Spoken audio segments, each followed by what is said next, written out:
सभी भगत जनों को मेरा नमस्कार, उनके माता पिता को मेरा प्रणाम। आपका बहुत बहुत स्वागत है प्रभु के प्यारे चैनल में। मैं हूँ पूनम।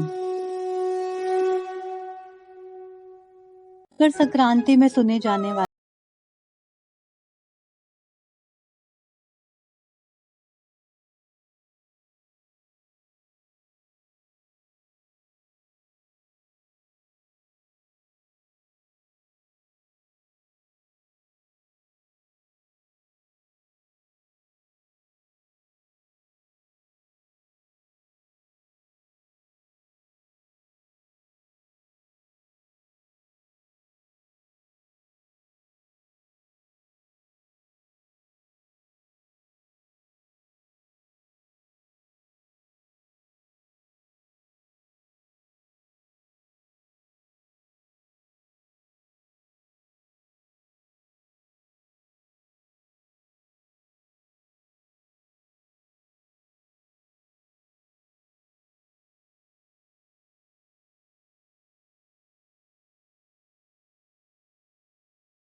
अगर मैं फूस निकालूं तो उसका विवाह मेरे साथ करना होगा।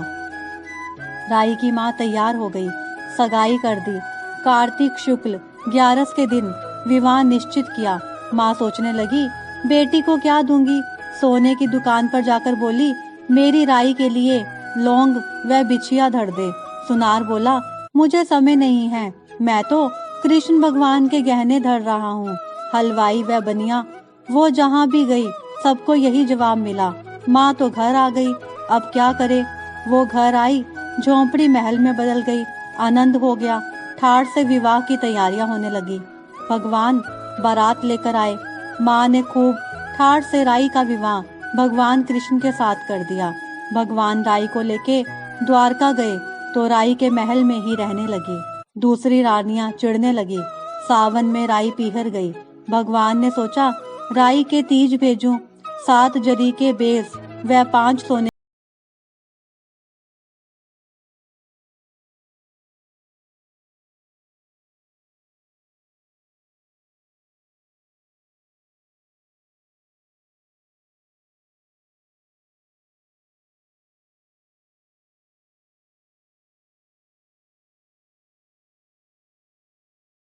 5 कांटे बांध दिए। पोटली हंसों को दे दी। हंस सामान लेके राई के पास गए। राई खुशी से नाचने लगी।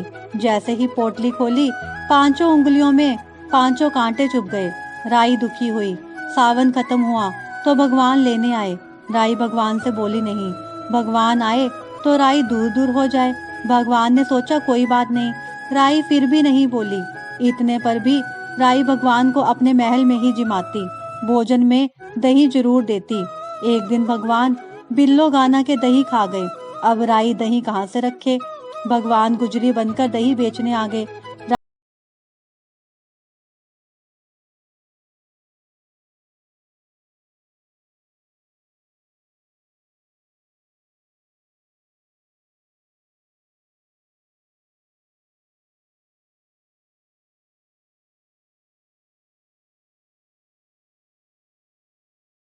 'चंबा हुआ और वे असली रूप में आ गए और बोले, ये कैसे हुआ।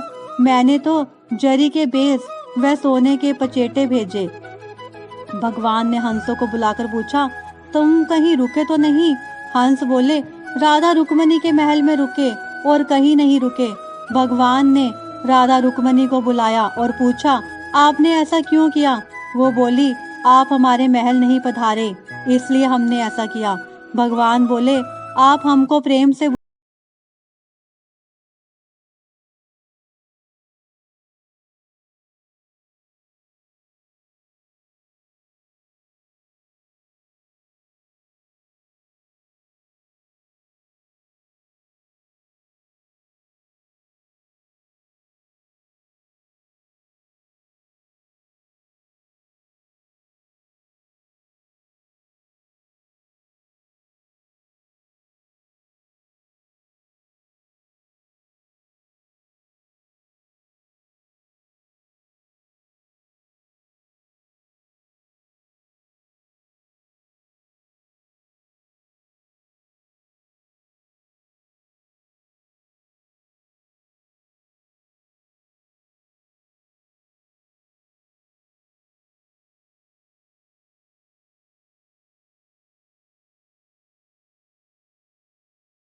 रही हो, मैं दूध दही से सींचूंगी और बेचने के बाद दूध दही से पतवारी सींचती है।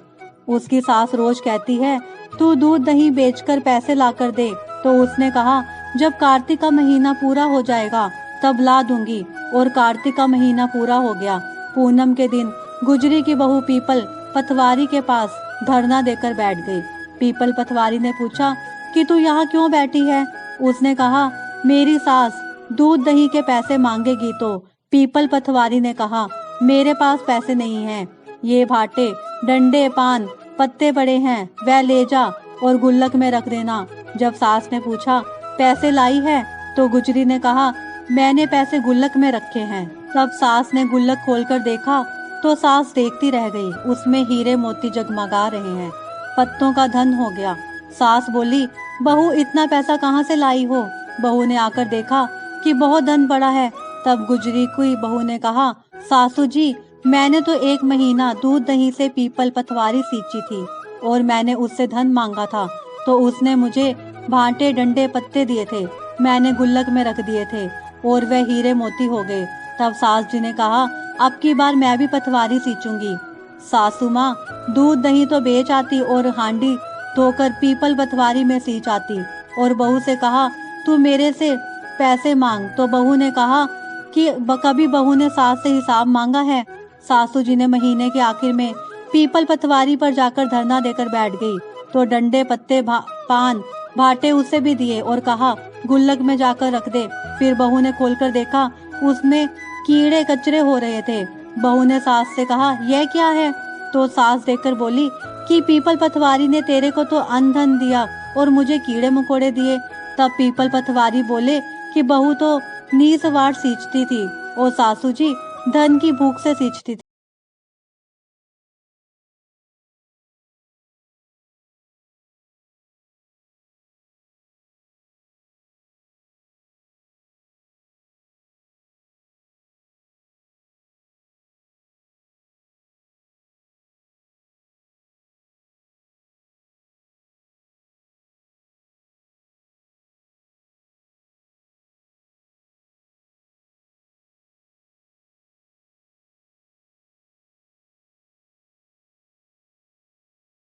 दूसरी सेठानी इस धर्मात्मा को देखकर हंसती और कहती, पता नहीं दिन भर क्या करती रहती है।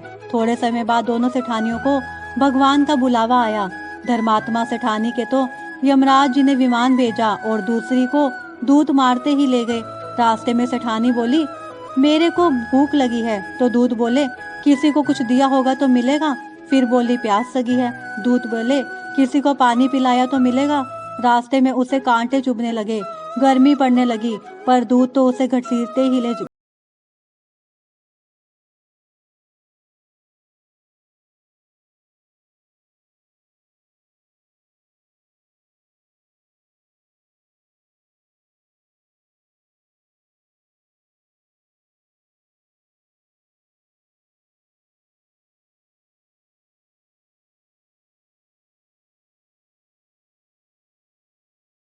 सेठानी के शरीर में वापस प्राण डाल दिए।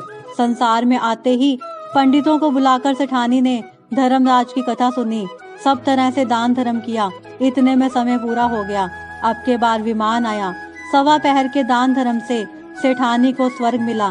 धर्मराज जी, जैसी सेठानी पर कृपा करी वैसे सब पर करना।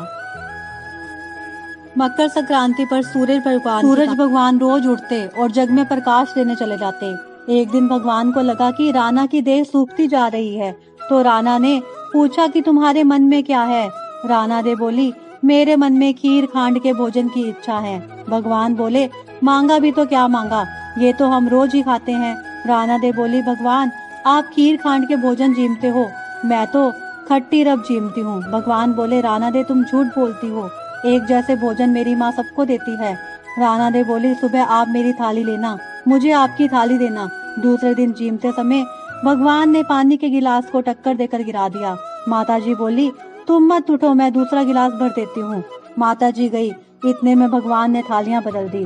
राणा दे तो जल्दी ही खीर खांड के भोजन कर लिए, पर सूरज भगवान को खट्टी रब भाई नहीं और थाली पर बैठे रहे। माताजी बोली, आज इतनी देर क्यों लगाते हो? भगवान बोले, आज तो खीर खांड खट्टी लग रही है। माता जी बोली, राना दे की थाली आपने क्यों ली? भगवान कहने लगे, माँ आपने घर में 2 जने और जिससे भी 2 भांत, मैं नियम पालन करने वाला और मेरे घर में ही ऐसा होता है तो दुनिया में क्या होता होगा। घर में सबका खाना एक जैसा बनाओ।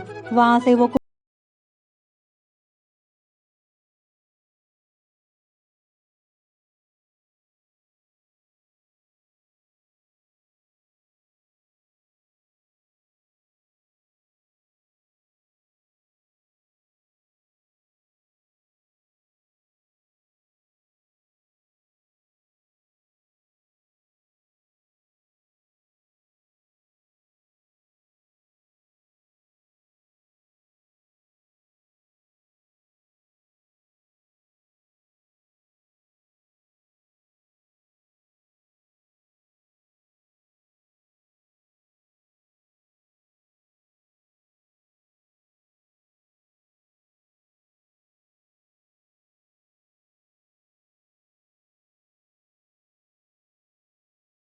मर गई।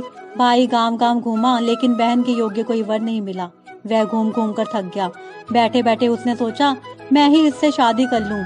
ऐसा सोचकर वो चुनरी और सामान लाया।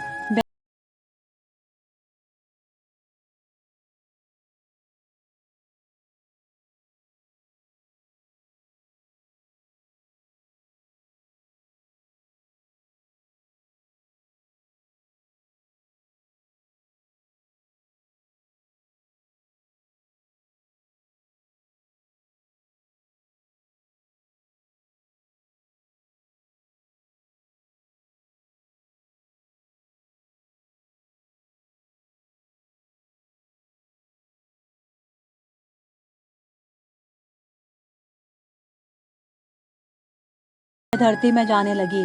इतने में दौड़ता हुआ भाई वन में आया और ग्वालों से पूछा उसकी बहन किस तरफ गई।